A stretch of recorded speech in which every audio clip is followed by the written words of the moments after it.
Uh, Hello everyone. Today we are going to discuss vapor compression refrigeration cycle. Okay, vapor compression. Why the name came? Because vapor will be compressed in a device compressor. That's why the name came vapor compression refrigeration. Okay, there are four devices actually: evaporator, compressor, condenser, and the capillary tube will be there. And all the conditions and the liquid refrigerant used will be R134A. This will be actually a code name the refrigerant used here. Okay, so before evaporator, the condition of the refrigerant is low pressure liquid, and after the evaporator, the condition of the refrigerant is low pressure saturated vapor.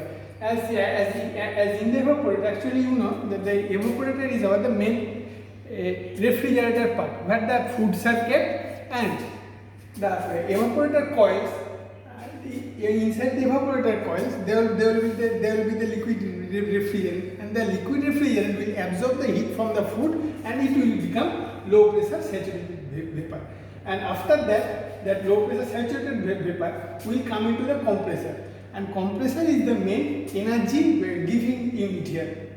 Compressor is main energy giving unit. So after the compressor, that liquid refrigerant will be compressed to a high pressure and high temperature saturated vapor.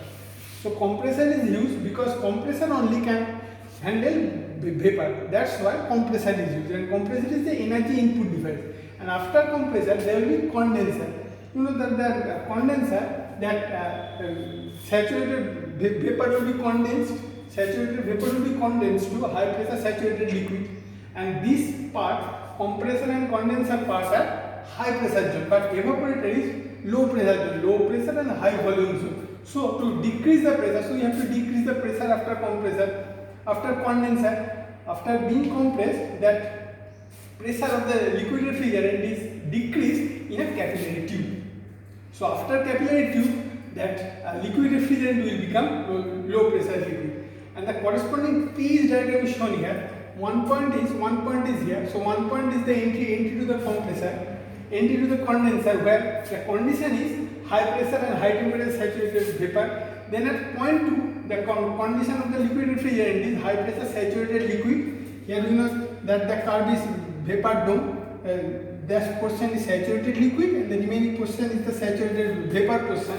So at point 1, the condition of the liquid refrigerant is saturated vapor, and at point 2 here, the condition of the refrigerant is saturated liquid. And point 3 will be after the capillary tube, where the pressure is being decreased, so volume will be increased. So evaporator is a high volume zone where the food are being kept. So point 3 is the low pressure zone, and 4 is the output to the evaporator. And after point 4, the condition of the liquid refrigerant will become low pressure saturated vapor. So this is the main cycle of it.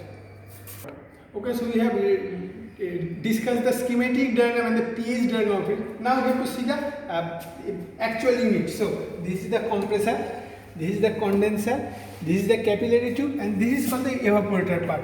Now we can easily see the evaporator coils are there, and in the coils the liquid or the foods will be kept, and that evaporate, and the liquid refrigerant will absorb the heat from the foods or water maybe, and it will convert it to vapor.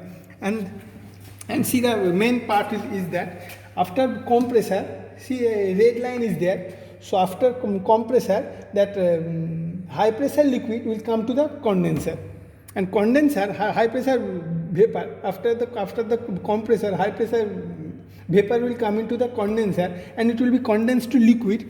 And see, there is a tube, and inside the tube the condition of the liquid refrigerant can be seen, that whether it is liquid or not. And after that condenser, we have here a capillary tube, and to make the entry of that liquid refrigerant, this path has to be opened. So when that part is being opened, so that high pressure vapor will come into the capillary tube, high pressure liquid will come into the capillary tube, and after it will pass through the coil of the capillary tube, it will become low pressure liquid, and that low pressure liquid will ultimately come to the evaporator coils, where low pressure and high volume liquid will go through the evaporator coils, and it will absorb the heat from the food. And here is another path also. If that channel is closed, and if that channel is closed, then what will be done? That vapor will go through, the liquid will go through the solenoid valve, and the same process is repeated, that the pressure will be decreased and volume will be increased. So low pressure and high volume liquid